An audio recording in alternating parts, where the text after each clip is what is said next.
Texas pride is on full display at this rest stop in Orange, greeting travelers coming into the Lone Star State with a giant star. After all, everything's bigger in Texas, right? And lots of flying Texas flags. Woohoo! On our way home, back to the H-Town. With plenty of places to pose for pictures. But what really shows how much Texans love their state is that many of these folks taking in this Texas-sized attraction are not tourists at all. They already live in Texas, but just can't get enough of their state, like Greta Blankenship, her sister and niece, on their way back home to Houston from Alabama. It's a nice place to live, nice place to raise your kids. I raised my kids in Texas from very, very small age. My daughter was 14 months, and I had two other sons there. It's a great place to live, great place. The love affair with Texas has even reached Hollywood, the state taking center stage in many movies for decades.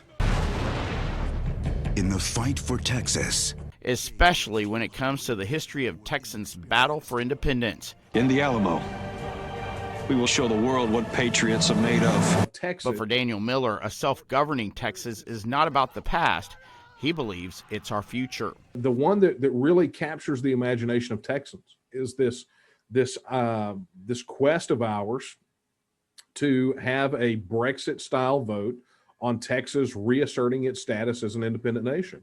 And, you know, as we're talking right now, we're literally sitting on the cusp of making history on that very issue.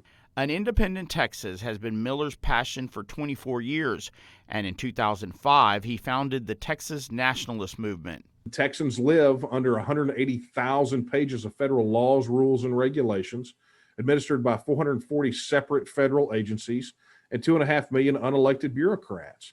At the end of the day, Texans at their very core believe that the best people to govern Texas are Texans. Miller calls the federal government overbearing, far-reaching, and out of touch, accusing it of pillaging Texans, stealing prosperity, and pushing them into poverty. The fact of the matter is that Texas can never reach its full potential while it remains a member of the Union. I mean, look, as Texans, we overpay anywhere from $103 to $160 billion annually into the federal system. That's the equivalent of a Hurricane Harvey event hitting Texas every 9 months. I mean, that money goes to Washington, D.C., and we never see it again. Miller says Texans would wisely spend that money on Texans. Imagine for a moment if we had that money right here in the Texas economy. You know, would our legislators be fighting over school funding anymore?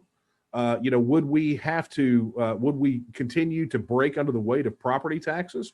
Well, the answer is no. Not only do we get to keep our money here, but we can spend it according to our priorities. The Texas Nationalist Movement is based right here in Nederland, but it's gaining strength across the Lone Star State and getting the attention of powerful people.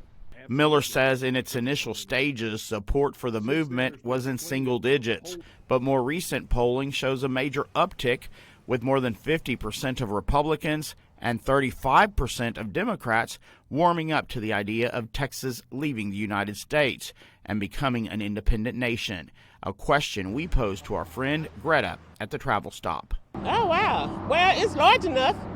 I don't know the particulars that would go with that, but that seems interesting. Southeast Texas Congressman Randy Weber recently contributed to the spike in support for Texit when he posted this widely circulated graphic of Texans pushing Texas from the rest of the United States. The image included a comment from Weber saying, "This about says it all." And State Representative Kyle Biederman is championing the Texas Independence Referendum Act for passage in the upcoming legislative session.